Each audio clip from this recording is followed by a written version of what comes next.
Salut à tous, aujourd'hui les amis on va parler ensemble du cas Red Bull et plus particulièrement de Sergio Pérez. Ces derniers temps le Mexicain il a fait parler de lui et pas de la meilleure des manières, c'est le moins qu'on puisse dire. Pendant que Max rapportait le titre constructeur à l'équipe au Japon, Checo lui préférait faire le ménage dans le peloton. Alors justement, est-ce qu'on n'est pas en train de vivre le point de non-retour de son côté? Eh ben ne bougez pas, on décrypte ça ensemble, c'est parti. Et déjà, j'ai envie de commencer cette vidéo en vous partageant une stat qui m'a un petit peu marqué et qui est le signe qu'il y a bien un problème du côté de la deuxième Red Bull. Depuis le Grand Prix d'Autriche, c'est-à-dire sur les 8 derniers Grands Prix, Max a totalisé 205 points et dans le même temps, Pérez en a cumulé seulement 97, ce qui veut dire qu'il a même pas été capable de faire ne serait-ce que 50% du total de son chef de file. Pire que ça, figurez-vous que Max mis à part, c'est même pas le pilote qui a marqué le plus, puisque Norris a été capable d'en scorer 103 au total, ce qui en fait 6 de plus que lui. Et quand on voit la supériorité de la RB19, on peut se dire qu'il y a clairement un problème.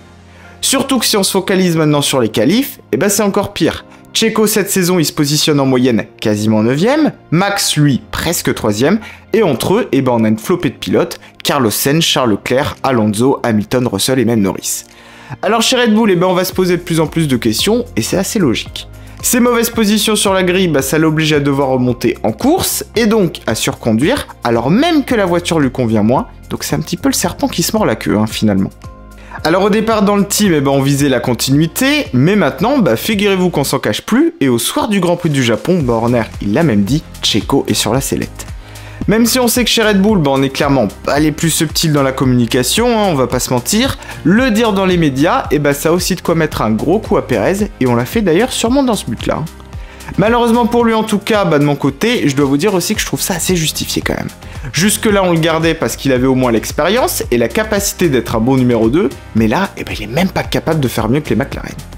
Et du coup, la question qu'on peut se poser, c'est est-ce qu'au final, on prendrait un si gros risque que ça en prenant un autre deuxième pilote?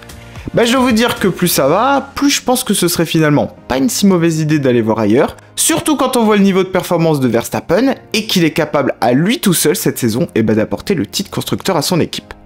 Alors justement, je vous propose qu'on s'intéresse un peu aux pilotes et à ce qu'on peut faire du côté de Red Bull pour l'avenir, c'est parti.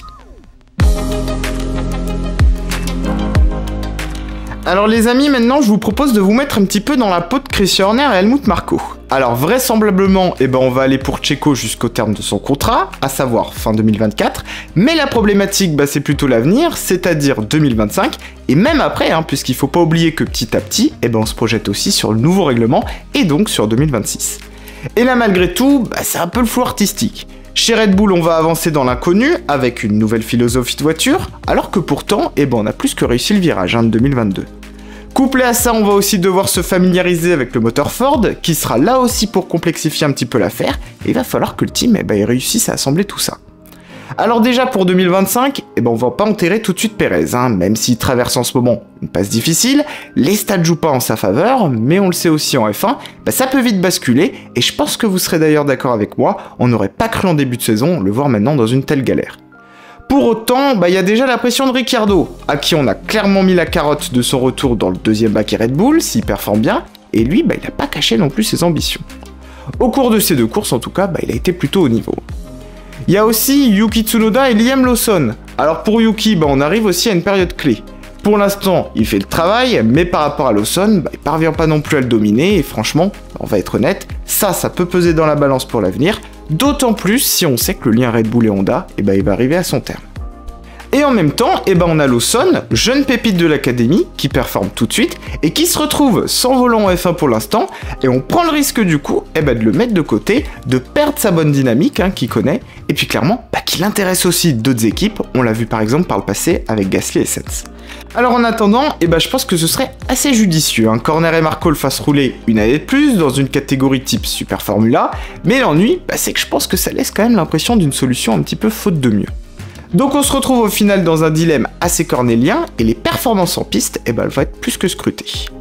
Pour l'instant, je pense que le plus menacé, c'est clairement Pérez, et il a intérêt au moins à assurer sa place de vice-champion cette saison, parce que sinon, les portes de la F1 pourraient se fermer quand même assez vite.